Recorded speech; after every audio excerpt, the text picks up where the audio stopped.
Ovo je veliki dan za Altinu, veliki dan za roditelje, za građane, za naše najmlađe. Ovo je njihov novogodišnji poklon. Bolji poklon nisu mogli da dobiju. Ovo jeste prvo igralište, ali nije posljednje igralište. Mi već planiramo na drugom delu Altine da radimo jednu parkovsku površinu, sve zavisno o sredstvima kojima bude raspolagao grad, opština.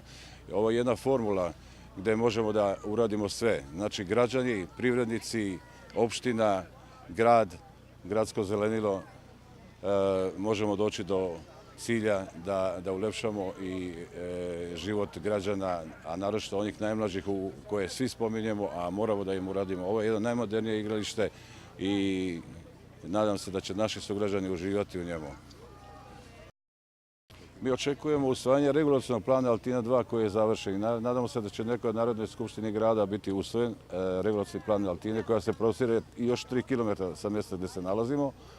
A čim se usvoji regulacioni plan imamo već određene gdje će biti parkovske površine i tu ćemo da radimo jedan park.